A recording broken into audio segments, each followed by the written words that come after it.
समतापुर नगर में मधुसूदन नामक एक व्यक्ति रहता था। वह बहुत धनवान था। मधुसूदन का विवाह बलरामपुर नगर की सुंदर लड़की संगीता से हुआ था। एक बार मधुसूदन अपनी पत्नी को लेने बुधवार के दिन बलरामपुर गया।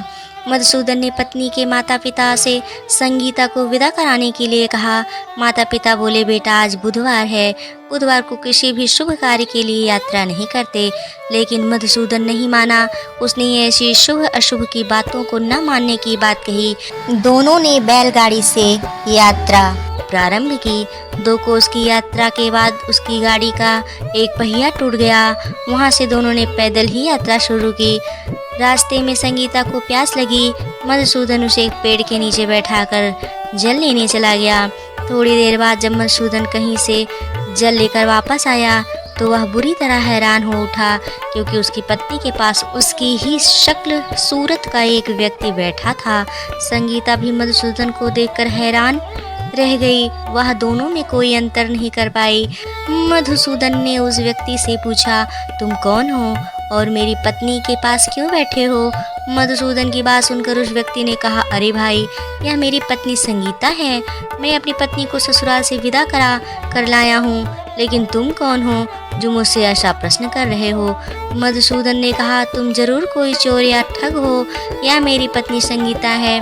मैं इसे पेड़ के नीचे बैठा कर जल लेने गया था। इस पर उस व्यक्ति ने कहा, अरे भाई, झूठ तो तुम बोल रहे हो। संगीता को प्यास लगने पर जल लेने तो मैं गया था।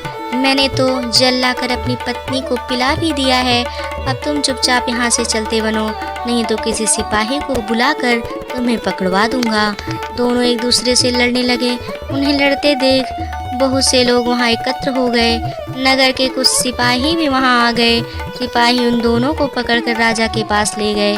सारी कहानी सुनकर राजा भी कोई निर्णय नहीं कर पाया। संगीता भी उन दोनों में से अपने वास्तविक पति को नहीं पहचान पा रही थी। राजा ने दोनों को कारागार में डाल देने के लिए कहा। राजा के फैसले पर असली मधुसूदन भयभीत हो उठा। तभी आकाशवाणी हुई, मधुसूदन, तूने संगीता के माता पिता की बात नहीं मानी और बुधवार के दिन अपनी ससुराल से प्रस्थान किया। यह सब भगवान बुधदेव के प्रकोप से हो रहा है।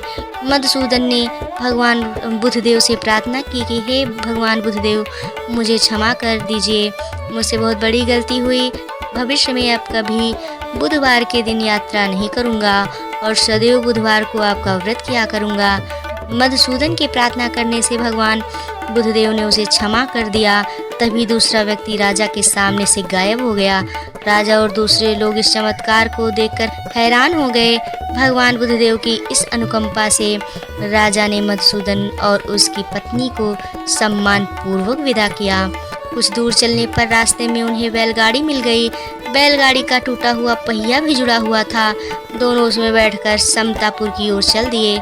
मधुसूदन और उसकी पत्नी संगीता दोनों बुधवार को व्रत करते हुए आनंद पूर्वक जीवन यापन करने लगे। इस तरह भगवान बुधदेव की कृपा से उनके यहाँ खुशियाँ बरसने लगीं। इस तरह जो स्त्री पुरुष विधिवत बुधवार को व्रत करके व्रत कथा सुनते हैं, भगवान बुधदेव उनके सभी कष्ट दूर करते हैं।